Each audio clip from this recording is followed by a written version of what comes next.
Suppose you love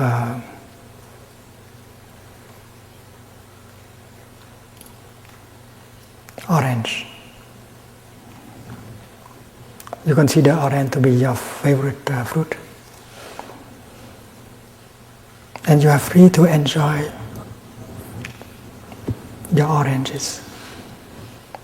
But nothing prevents you to enjoy other kind of fruits like mango, kiwi, or even durian.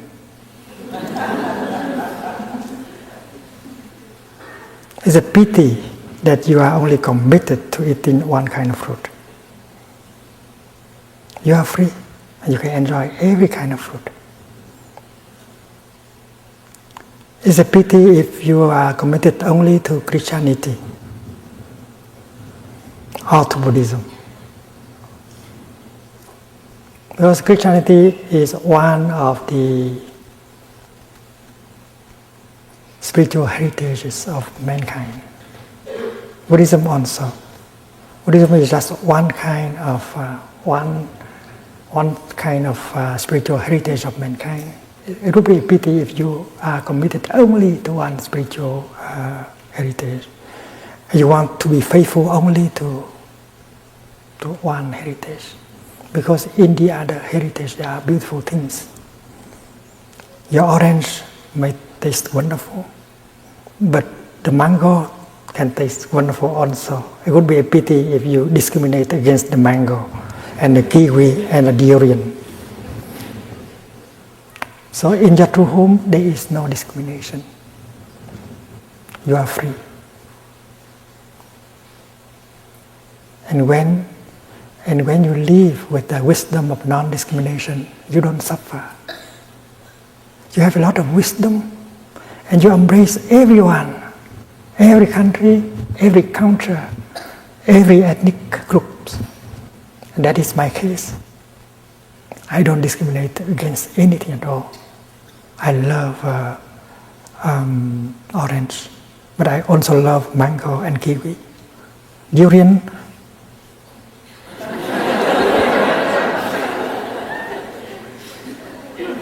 although I don't eat it,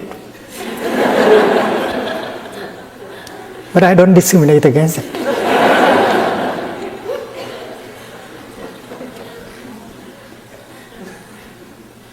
And my friends, my disciples, eat it for me.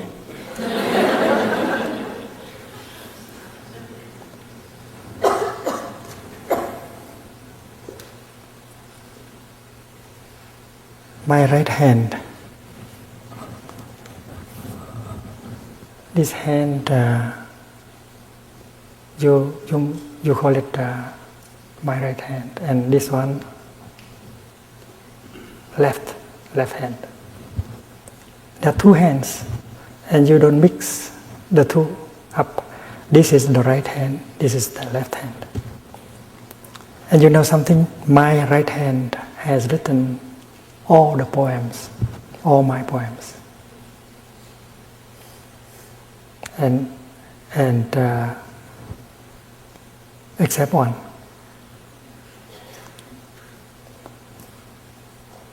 I never wrote. I always write down my poem with a pen. Except one time, I did not have a pen. So there was a poem in me that wanted to go out, and I did not have a pen. So there was a typewriter on the table. So I took out an old envelope and rolled it into the typewriter, and I typed my poem. And that was the unique time when my left hand participating into poetry writing. And I remember the title of the poem, "The Little Buffalo Chasing After the Sun." And yet my right hand never has a complex of superiority. My right hand does not think or say things like left hand. Do you know? Do you know that I have written all the poems except one. Do you know that I can do calligraphy? I can invite the bell to sound. And you, your left hand, does not seem to be good for anything. My right hand never has that kind of thinking, that kind of attitude. And that is why my right hand never suffer because of jealousy, or especially of the superiority complex. When you feel that you are more powerful, more talented, more important, then you suffer, because that is a complex of superiority. Not only when you have the complex of inferiority, when you have low self-esteem that you suffer, but when you have that kind of high self-esteem, you suffer.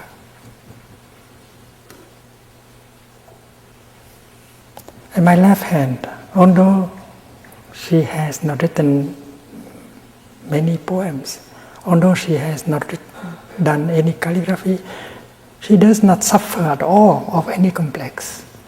No complex of inferiority in my left hand. It's wonderful. She does not suffer at all. There is no comparison. There is no low self-esteem. That is why she is perfectly happy, my left hand. One day,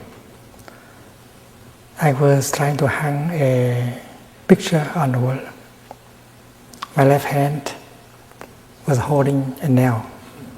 My right hand, a hammer. That day, I don't know why. Instead of pounding on the nail, I pounded on the finger. And when I hit my finger of the left hand suffered. The right hand right away put down the hammer and took care of the left hand in the most tender way, like it is taking care of itself,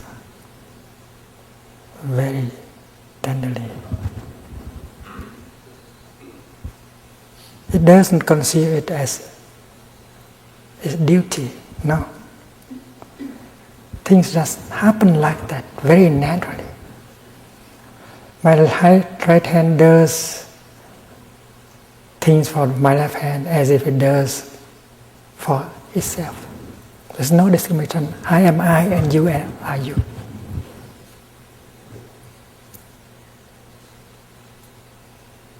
Remember that psychologist who said, I am me and you are you. You are you.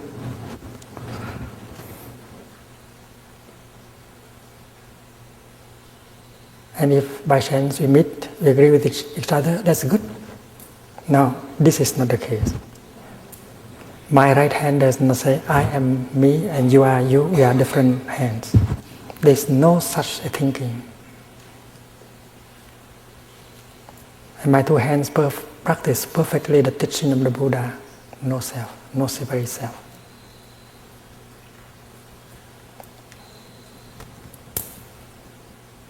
My right hand considers the suffering of my left hand as his own suffering. That is why it did everything in order to take care of the left hand. My left hand did not have any anger at all. I assure you, please believe me. My left hand did not have any anger toward my hand. It did not say, you right hand, you have done me injustice. Give me that hammer, I want justice. There's no thinking, no such thinking.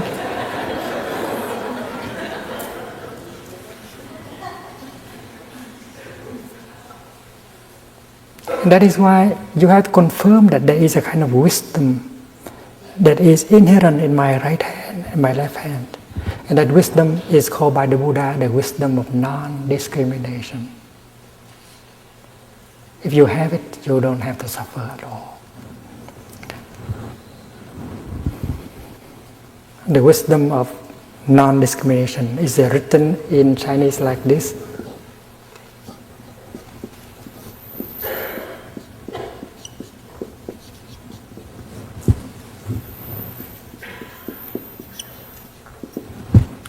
In Sanskrit, Nirvikalpa Snana.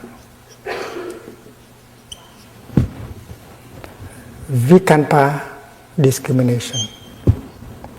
Nirvikalpa, non-discrimination. Jnana, wisdom, the wisdom of non-discrimination.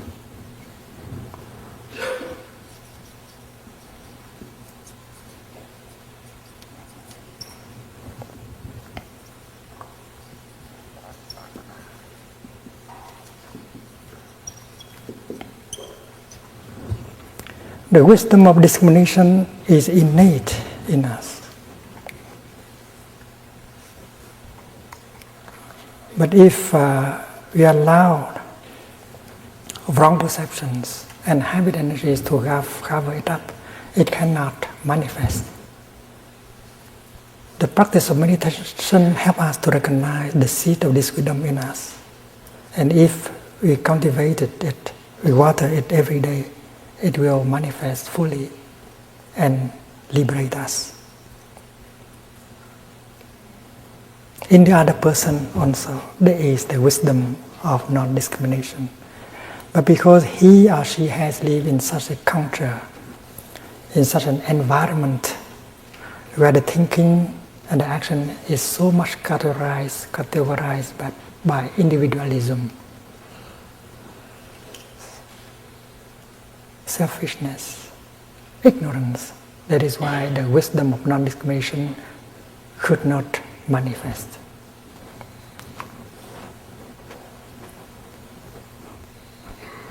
That year I went to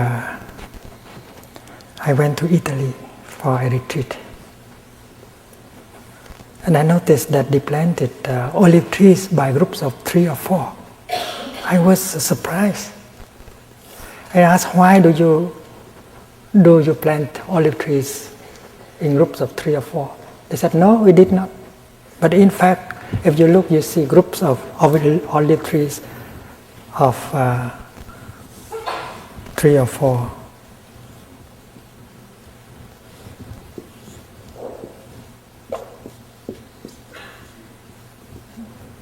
Like that.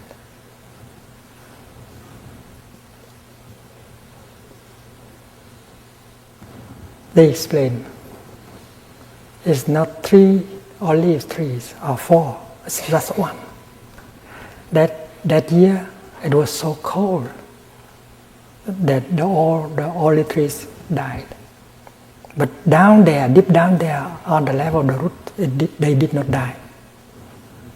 So after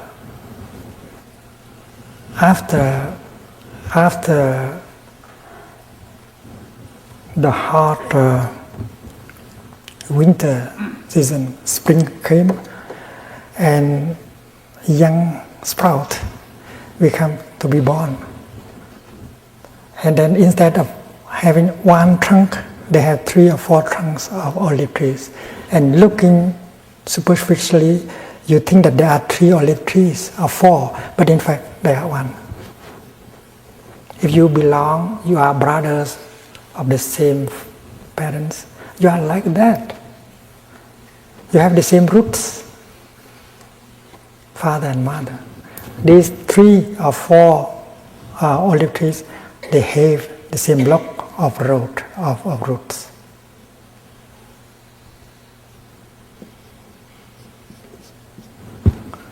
They look like 3 different trees, 4 different olive trees, but they are just 1.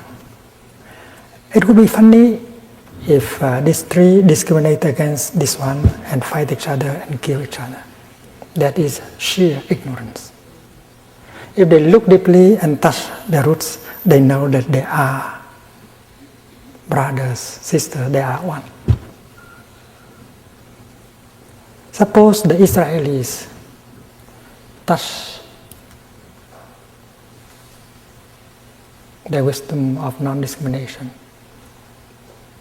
They find out that the Palestinians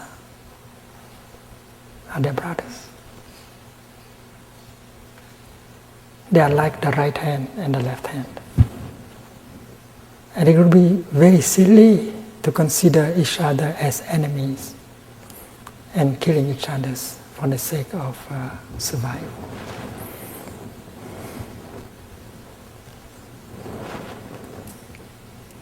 It would be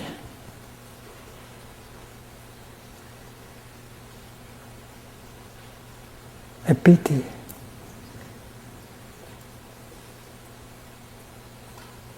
if Hindu and Muslim have to kill each other, have to fight each other. It would be a pity if Catholics and Protestants fight and kill each other, because they are of the same roots.